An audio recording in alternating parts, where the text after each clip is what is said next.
ATM Azharul Islam বাংলাদেশের উত্তরবঙ্গের জন্য একজন নিয়ামত। আমরা ডক্টর মোহাম্মদ ইউনূসকে আমরা স্পষ্ট করে বলতে চাই, অনতি বিলম্বে নিঃশর্তভাবে এটিএম আজহারুল ইসলামকে মুক্তি দিতে হবে। যারা প্রকৃত ঈমানদার, আল্লাযীনা ইযা আসাবাতহুম মুসিবা, যখন তারা জেলখানায় যায়, যখন তারা আয়না করে যায়, যখন তারা ফাঁসির মঞ্চে যায়, হাসতে হাসতে তারা ফাঁসির রশি গলার মধ্যে নেয়, হাসতে হাসতে জেলখানায় যায়। এটিএম আজহারুল ইসলাম বাংলাদেশের উত্তরবঙ্গের জন্য একজন নিয়ামত। এটিএম আজহারুল ইসলামকে আমরা ডক্টর মোহাম্মদ ইউনূসের কাছে বলতে চাই, কোন রহস্যের কারণে, কোন অজানা কারণে তাকে এখনো মুক্তি দেওয়া হচ্ছে না। আমরা ডক্টর মোহাম্মদ ইউনূসকে আমরা স্পষ্ট করে বলতে চাই, অনতি বিলম্বে নিঃশর্তভাবে এটিএম আজহারুল ইসলামকে মুক্তি দিতে হবে। এটা আমাদের কলিজার দাবি, প্রাণের দাবি। কথা বলেন ঠিক কিনা? সব নেতারা বেরিয়ে আসছে, কেন আমাদের উত্তরবঙ্গের কৃতি সন্তান, উত্তরবঙ্গের ইসলামী আন্দোলনের সিপাহসালার এটিএম আজহারুল ইসলাম কেন কারাগারে? মুক্তি দিতে হবে।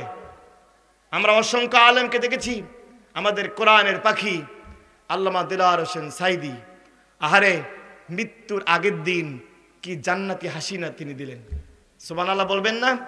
আল্লাহ বলেন, আল্লাযীনা ইযা আসাবাতহুম মুসিবা, মুমিনেরা, দিন কায়েমের যারা সৈনিক, দিন কায়েমের যারা সিপাহসালার, বিপদে পড়ে তারা ধৈর্য হারায় না, হতাশ হয় না, ভেঙ্গে পড়ে না। তারা বলে, ওয়ালা তাহিনু ওয়ালা তাহজানু ওয়া আনতুমুল আ'লাউনা ইন কুনতুম। আল্লাহ বলেন, কোনো ভয় নাই, কোনো টেনশন নাই, চিন্তা নাই, যদি মুমিন হয়ে থাকো, বিজয়টা তোমাদের কদম মোবারকে আসবে।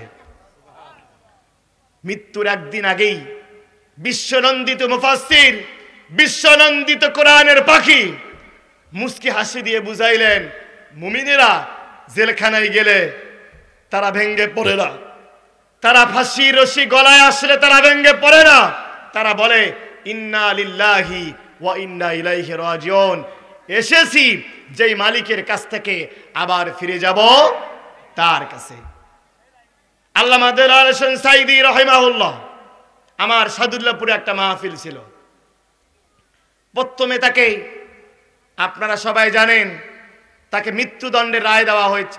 তাকে আপনারা সবাই জানেন যাবজ্জীবন কারাদণ্ড রায় দেওয়া হয়েছিল, মৃত্যু কারাদণ্ড দেওয়া হয়েছিল। এরপরে এস কে সিনহাকে প্রেসার দেওয়া হয়েছিল। একজন পুলিশের